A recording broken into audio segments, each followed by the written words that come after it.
Going through high school, I had no friends. I was constantly bullied. I never got laid. I was a wuss in everyone's eyes. My very own teachers laughed at me. They loved to torment me, but not to make it look like they were purposely doing it. They knew which students purposely liked to humiliate me and always made me partner up with them. They always answered my questions with a short, simple answer in a sarcastic tone, making me look foolish for every question I asked. I never fought back. I always cowered into my own little world and thought just about what happened. I attempted suicide almost every day. Nobody liked me. I was not gonna stick up for myself. Why did I refuse to stick up for myself? Maybe it was the way I was raised. I'm not really sure. Every guy in my high school was always talking about going to the military. They mentioned it so often, it seemed to be only doing it for attention, not for the common reasons of serving our country and getting a higher grasp and responsibility. I joined the military, and half of the high school boys did not even pass the ASVAB. That's the test you take before you join the military. I don't know. I didn't really care. I got into military. Nobody knew I had the guts to, but I didn't care what they thought of me, of course. With my luck, my group had to go overseas almost instantly after training. A small territorial war was going on over in Syria, and we took part in it for 2 months, I think. We were on our way back, but before we got out of Syria, a war was declared. I was asked to stay and help, considering that I was the only mechanic and had to do very little fighting. I agreed, considering I had no plans for when I returned home. Over the course of several months, I was starting to become more thankful in the little things in life. I sat on the dirt road one dark night while the rest of my crew was asleep, thinking about, well, everything. When I joined the military, one of my first real friendships were made, and the first one in a while, when the war broke out.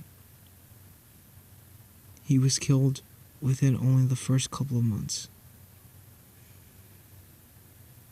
I was traumatized. My first real friend, dead.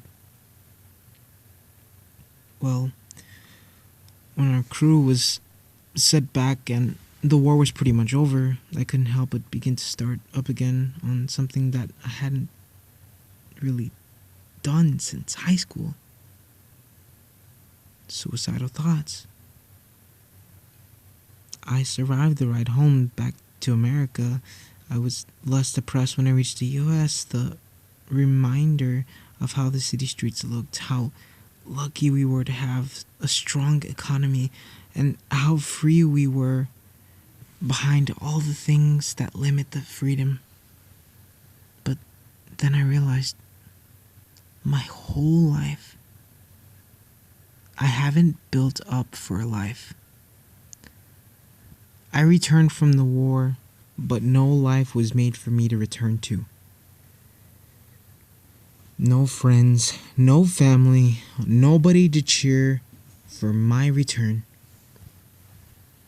Except, it seemed like somebody did remember. When I returned with a big welcome home sign hanging in my living room and a figure shaped like military friend that passed away at war was standing under it. The shape was the same, even the face, but he almost looked like a three-dimensional shade, deconsidering his eyes staring right at me. He did not wear a smile nor a frown, just a firm, serious facial expression. Almost like if he wanted to kill me. I looked at him through my window. I was afraid to go in there. After a couple of minutes of staring, I swore he began to laugh. Laugh at how frightened I was, at how much I jumped when I saw someone completely black inside my house. I could see the white of his teeth glowing, a smile growing, but then it formed into the reality.